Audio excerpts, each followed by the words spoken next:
नमस्कार. कसे आहात सगळे? तर मस्त मजेत असाल. आजच्या नवीन व्लॉगमध्ये मी तुमचं खूप सारं स्वागत करते.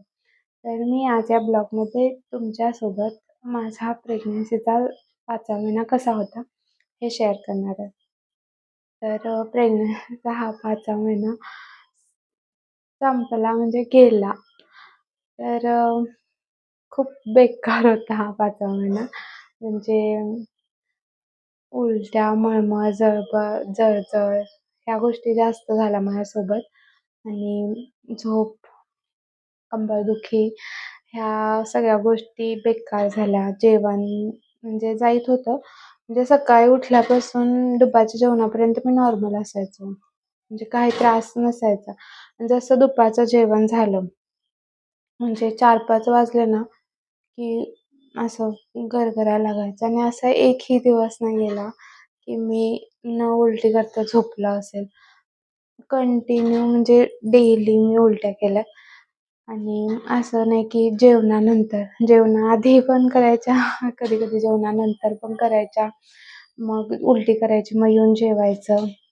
असा असा हा महिना गेला आणि ह्या महिन्यात 5व्या महिन्याचे जे अल्ट्रासाउंड झालं, ॲल्बम स्कॅन, ते ना चांगलं झालं. तुम्ही त्याचा ब्लॉग बघितला असेल. तर फक्त बाळाची पोझिशन अशी होती, त्यामुळे थोडासा प्रॉब्लेम आला.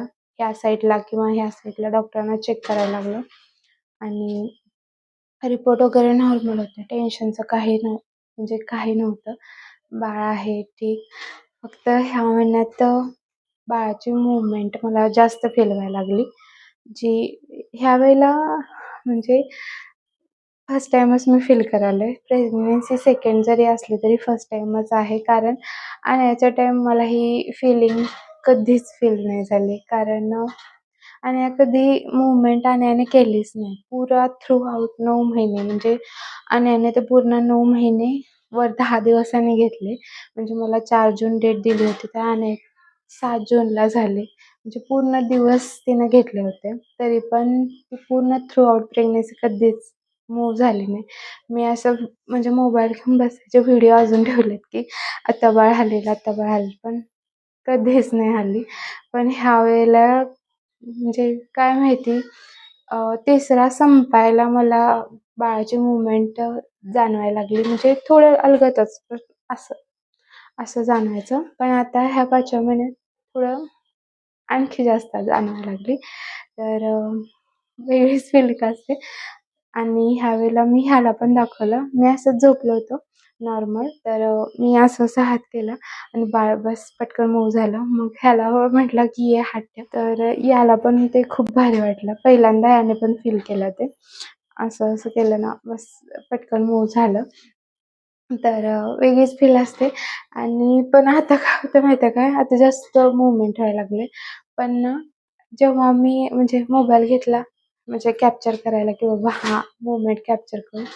पण ते लगेच बाळ थांबतं आणि ह्याच्या पप्पाला आणि याला बोलवलं ना, बस थांबतंयच. म्हणजे अजिबातच हालत नाही. नाहीतर बाकी टाईम बस अजिबात डान्सिंगच चालू असते आणि आता पुढे-पुढे तर आणखी जास्त फील होईल. आता ह्यावेळेला हे फर्स्ट टाईम फील करते त्यामुळे भारी वाटतंय. तर असं काहीसा हा 5वा महिना होता. म्हणजे त्रास भरपूर झाला, पण हे बाळाची मूव्हमेंट जे फील करते, त्याने इतकं नाही वाटत, की बाबा हां, बाळ मस्त आहे. पण ह्यावेळी ना मला जेव्हा म्हणजे 1.5 महिना झाला होता, तेव्हा मी डॉक्टरांकडे गेलेलो. तेव्हा डॉक्टर बोलले होते हार्टबीट नाही आलेली अजून. मग थोड्या दिवसांनी बोलवलं होतं. पण ह्यावेळेला ना मला हार्टबीट आल्यावर जाणवलं होतं, की मी ह्याला म्हटलं सुद्धा आणि मला वाटतं, की बाळाला हार्टबीट आली आहे म्हणून. म्हणजे काय माहिती कसं, पण ते मला फील झालं होतं आणि खरंच बाळाला हार्टबीट आलीच होती.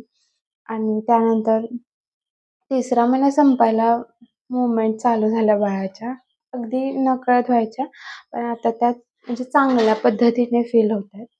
आणि पण हे कंबर आणि हिप पेन जास्त होतो यावेळेला. म्हणजे रात्री बाथरूमला उठले ना, ते एलियन असं असं असं चालायला लागतं. प्रॉपर सरळ चालताच येत नाही. तर असं आहे आणि आता काय होतं, मी कडेला झोपते. परवा तर मी बेडवरून पोटावरच पडला असतो, अशी कंडिशन होती. कारण कडेला झोपतोय तर सारखं बाथरूमला उठायला लागतं आणि एकदम मी एका कुशीवर झालो आणि कुशी पलटणार तर पोटावरच पडला असतो खाली. नशीब एकदम जाग आली मला आणि त्यामुळे आता थोडंसं काळजी घेते. माझी रात्रीची झोप होत नाहीये. मग त्यामुळे दुपारचं झोपणं बंद केलंय आता. रात्री झोपच येत नाही. जरी दुपारी नाही झोपलं तरी रात्री झोप येत नाही. मग कशी तर झोप होते आणि सकाळी 6:00ला तर मला जाग येते. अशी म्हणजे हे झालंय.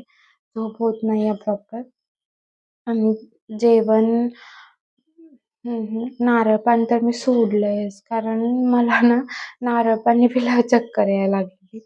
त्यामुळे हा म्हणते, "काय तुझं वेगळंच चाललंय?" म्हटलं, "तर काय करू? जे होतंय ते होतंय." चक्कर ह्यावेळी मला जास्त येत होती. म्हणजे डोकं दुखणं आणि काही पण मी काय जेवलो किंवा काय खाल्लं ना, मला चक्कर यायला लागते. असलं म्हणजे काय ते विचित्रपणाच माझं मलाच कळत नाही की नेमकं काय व्हायला लागलं माझ्यासोबत. असल्या गोष्टी व्हायला लागल्यात. तर असा काहीसा हा माझा 5वा महिना होता. ठीक केला म्हणजे संपला एकदाचा. असं वाटतं ना पटकन दिवस चाललेत राहत नव्हतं.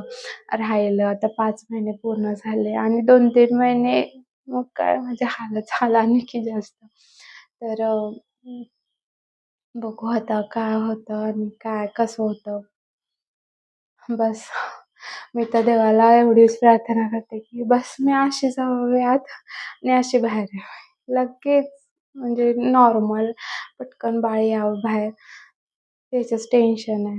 म्हणजे असं असतं ना, की फर्स्ट टाईम आपल्याला काही माहीत नसतं त्यामुळे भीती वाटत असते. आता सगळं माहीत आहे नेमकं काय होतं त्यामुळे जास्तच भीती वाटायला लागल्या.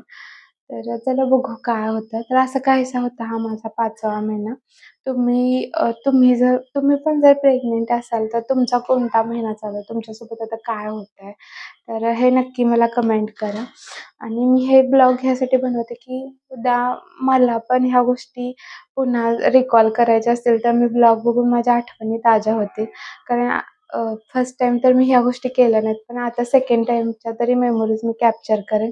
यासाठी मी माझे म्हणजे एक्सपिरियन्स माझं जे काही झालं ते शेअर करते. मी फक्त यासाठी ब्लॉग बनवतोय, कारण मला माझ्या उद्या फ्युचरमध्ये की ह्या आठवणी मला पुन्हा रिकॉल करता येतील. कारण की सगळ्याच गोष्टी आपल्या लक्षात नाही राहत.